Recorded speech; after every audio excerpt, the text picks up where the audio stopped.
Hey guys, happy Homebrew Wednesday. Hope you've had a good week. Mine's been pretty good. Last week of work before I get a few days off, and I get to do that brew that I've been looking for.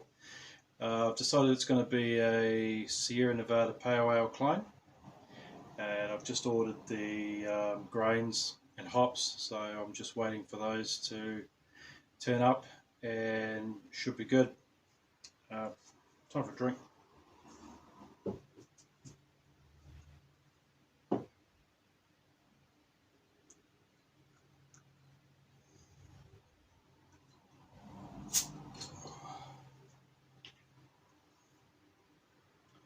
Nice smoke there. Hope you've been well. Interesting to hear if you've done any brews. If you have, type them in the comments box for me. Keen to hear what you're brewing.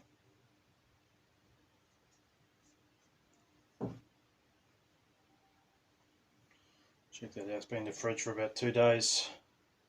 It's the Aussie lager that I did about, what was it, 4 months ago. Sorry about the dodgy angle, I've just got you resting on my grinder in between the wheel and the face thing there, so tentatively balanced. I thought today I'd go through what I do when I clean my I have a Corona mill. So I thought I'd show you how to take it apart, give it a clean, it, put it back together. One day I wouldn't mind getting one of those automated ones with a drill in it. I've seen them on Trade Me pretty cheap, but at the moment the Corona mill works for me. Let's get stuck in. It's always good practice to give these things a bit of a clean before you start your next brew. Get rid of all that gunk, all that old grain and stuff. You don't want that in your new beer. So personally what I do, guys, is I just, a little lug nut here, I just unscrew that.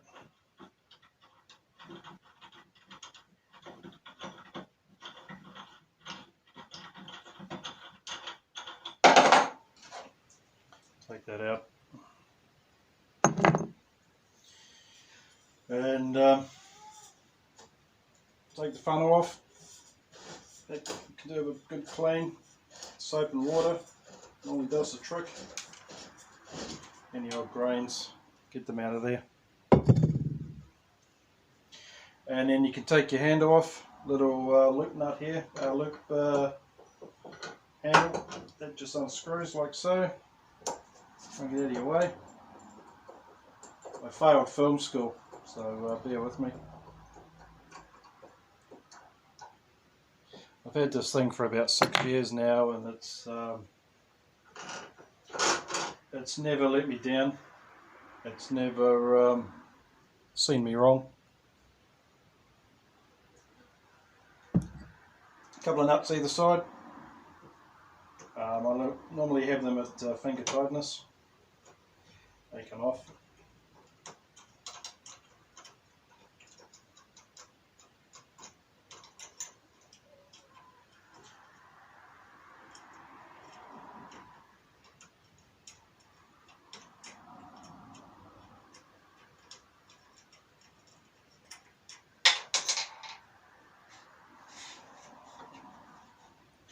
Just been cleaning the pool for our daughter. It's got a bit of the old mustard algae on it, so that's where Facebook, YouTube really comes into your own. You can just go on and have a look and see how to get rid of it.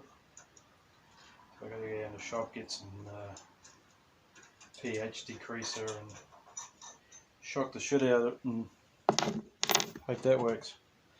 So now that's come off, we can remove this front piece, front end. Easy squeezy, don't lose your washers or your nuts.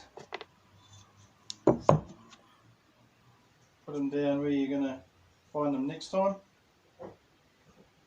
And you got the wheel, the handle, sorry. They can just come off. like so. And it's pretty simple, guys, really. I just thought I'd show you how I do it. And then you take out the spool spindle. That's going to need a good clean. It's not too bad, really. There's a few little old gunky bits of grain there that can do a good clean. And last but not least, I just take it off the bench. I've got it hooked up to the bench there. Take her off. Bob's your uncle. Clean in there. It's going to need to clean in there. And there. And yeah, that's how I do it. So we'll give all this a clean and then I'll put it back together. See you on the flip side.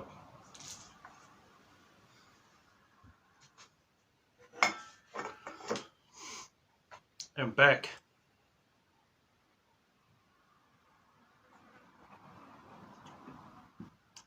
Added some passion fruit flavour in that. Very nice, very nice.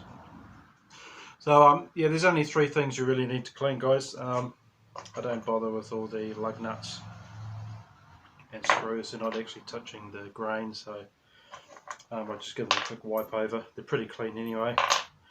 And this is just a secure housing thing, so you don't need to worry about that. So really the only thing you need to clean is the funnel.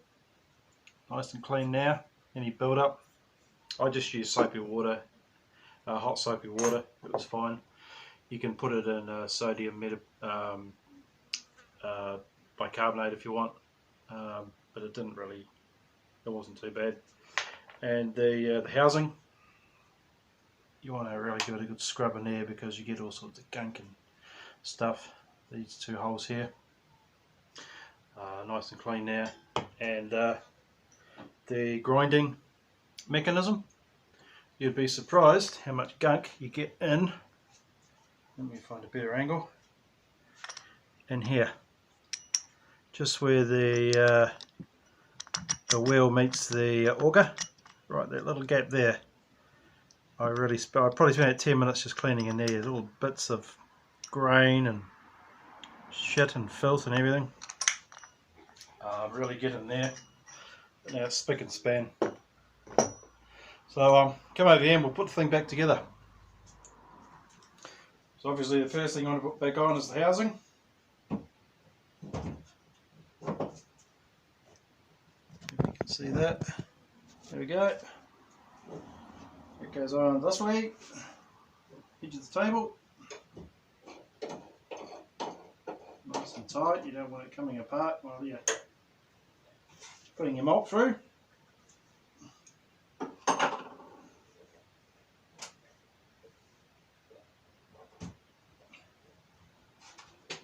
Make sure it's even with the bench there.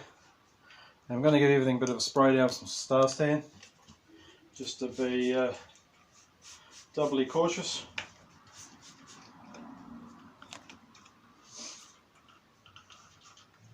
So, what's next?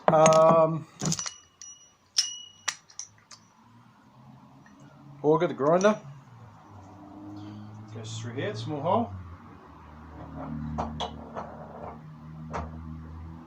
It doesn't, goes around the other way. Be hard pressed to get around that way, so it goes in this way. And I'm not going to set the gap at the moment. I'm going to worry about the day before brew day to do that. And I might even do a bit of a video on settings and what they say to do, and coarse grinds and fine grinds, and how to wet your mould, all that sort of thing. Handle on the shank.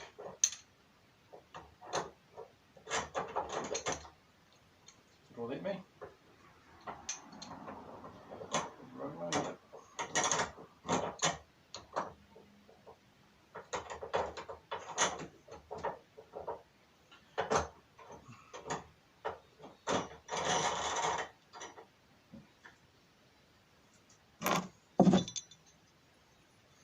Okay, brace. Yeah, stop it moving around.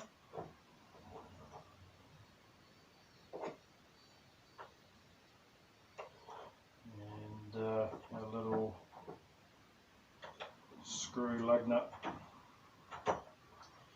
in here.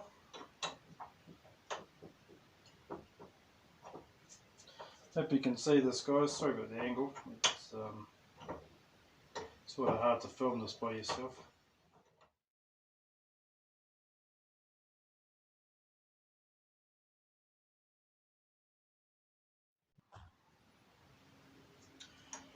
And secure the handle to the housing. So nice and tight. Finger tightness. Looking good.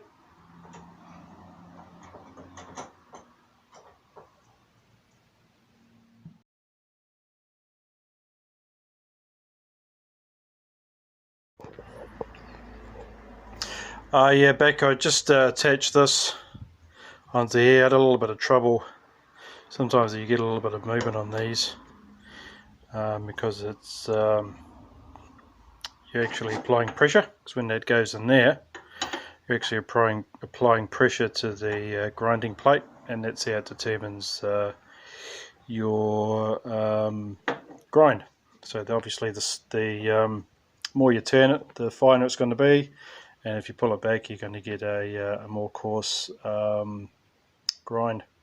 So I'll just pop this last piece on and then we'll have a bit of a chat and I'll got a bit of a surprise for you.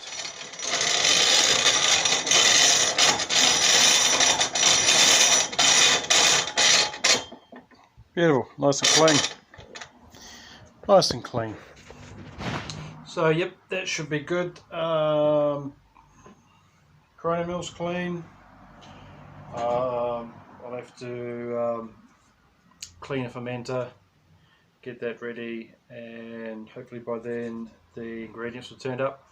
What did I order? 3 kgs of Pilsner, 2-row, some Crystal 60, and I've got Pearl hops, which is a American flavour hop, I think. Might be bittering hop. And I've ordered 100 grams of New Zealand Cascade. And yep, so next week, so she's all on for young and old. For those of you who have been watching my channel for any length of time now will know that I do a bit of a game show. Yes, that's right, it's time for Guess That Beer with Cowboy.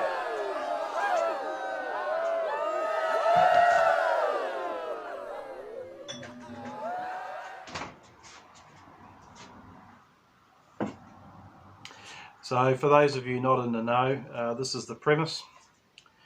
Let me have a drink first. I try a beer, you try and guess it without actually seeing the beer. And if you guess correct guess, either way, doesn't matter, we're all free and easy here. I'll send it out to you. It's a New Zealand only promotion, and I'm going to sort of make it this time only for subscribers. So first you must subscribe, and then you're in to win the beer. So without further ado, let's crack on. So this time we have ourselves, it's a pale ale. It's a New Zealand company who hail from, it's good to see I've done my homework and prepared for this. They hail from Auckland.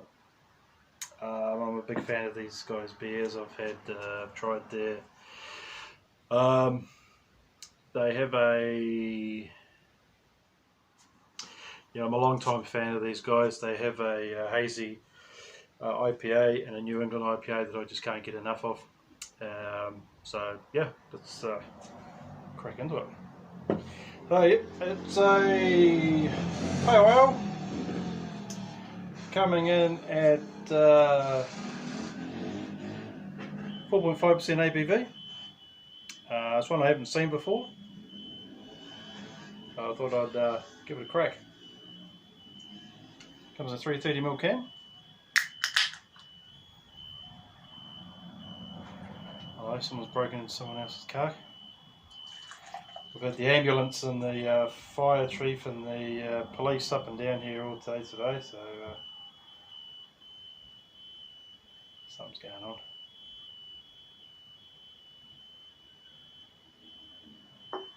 That's what we got. Lovely straw coloured beverage. Nice white fluffy head. Tight bubbles. Good carbonation. Let's give it a nose.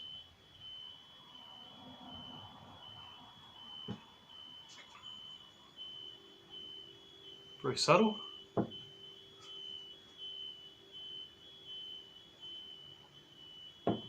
Just hold that thought, I'm going to see what that alarm's all about. Must be a business over the road, there's a heating vent shop. Alright, never mind, let's crack on.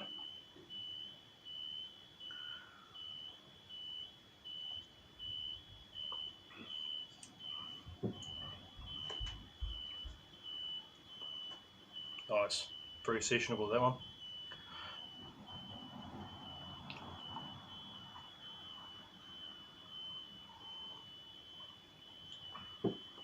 It's good to have a little bit of background music in the video, don't you agree? Yeah, very nice that one. Little bit of stone fruitiness coming through. Pale ales generally have a more subtle sort of hop character coming through. Very clear. So your Cluesarp's a New Zealand company based out of Auckland. It's a pale ale. It's a new product, or I haven't seen this particular can before. 330ml, 4.5% ABV. Clues. Let's see. Should I tell you the company? Should I? Okay.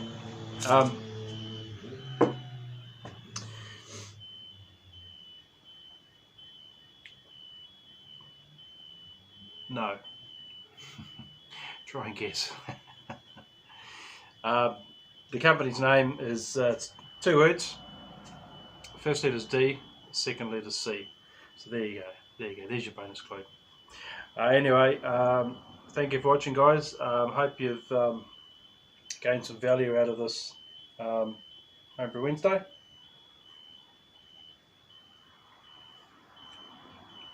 Very nice this one. It got out nicely. Should have bought more.